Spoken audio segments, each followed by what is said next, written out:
এক হাতের তালুতে ভর দিয়ে লাফিয়ে লাফিয়ে দিন চলছে শারীরিক প্রতিবন্ধী মধু মহলদারের।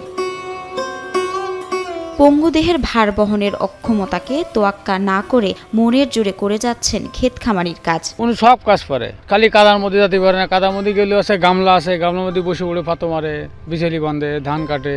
ধান রোপণ, কাটা, মারা, বাছাই সবই করতে পারেন মধু মহলদার। পায়ে জোর না থাকায় কাদা মাটিতে তার সঙ্গী হন বড় গামলা। শারীরিক প্রতিবন্ধকতাকে জয় করে 5 সদস্যের পরিবারের ভারও কাঁধে তুলে নিয়েছেন মধু। আমার পরিবার আছে 5 জন, 5 জনের আমার সংসার আমি একা চালাই।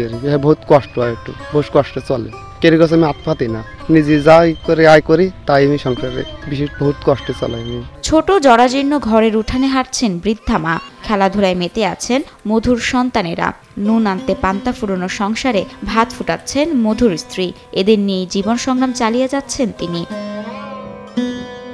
নড়াইল সদর উপজেলার হিজলরাঙ্গা গ্রামের প্রমথ মহলদার ও কাজল মহলদার দম্পতির সন্তান মধু মহলদার। জন্মের পর বছর ঘুরতে না ঘুরতেই বাবাকে হারান তিনি। পরিবারের একমাত্র উপার্জনক্ষম মানুষটিকে হারিয়ে যখন দিশাহীন অবস্থা, তখনই পোলিও আক্রান্ত হয়ে মধুর 2 পা ক্রমে শীর্ণকায় হতে থাকে।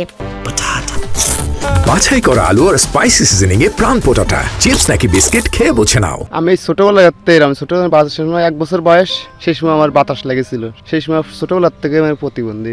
আমার সেই সময় বাপ মারা গেছিল, দিদি মারা গেছিল, কারেন্টে চুরাই কারেন্টে মারা গেছিল। সে বাপের টেনশনে মা চেষ্টা করতে পারেনি। মা কাজল মহলদার বাধ্য হয়ে মধুকে নিয়ে স্বামীর বাড়ি ছেড়ে বাবার বাড়িতে ওঠেন। তবে বছর খানিক যেতে না যেতেই আলাদা কুড়ে ঘর বানিয়ে থাকা শুরু করেন মা ছেলে। তারা তো দাঁড়িয়ে যেভাবে কাজ করতে মতো ছোট, তা আমার দেখলে কান্না আসতো, কিন্তু আমি অসুস্থ, মানে আমার উঠার শক্তি ছিল, আমি একদম পুরো মানুষের মতন বিছান ধরা হয়ে গেলাম। এই অবস্থায় খেয়ে না খেয়ে সীমাহীন দুর্দশায় পার হয়েছে মা ছেলের জীবন।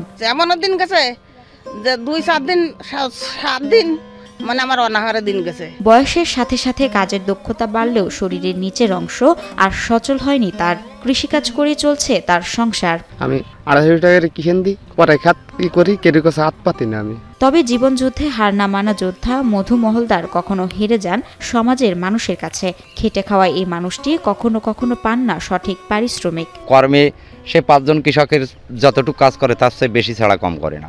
প্রতিবন্ধী তাই অনেকে মনে করে, আসলে ওর ঠকানো হয়। মূলত যদি সঠিক মজুরি দিতে হয়, 4-5 জনের চেয়ে ওর মজুরি 50 টাকা বেশি দেওয়া লাগে।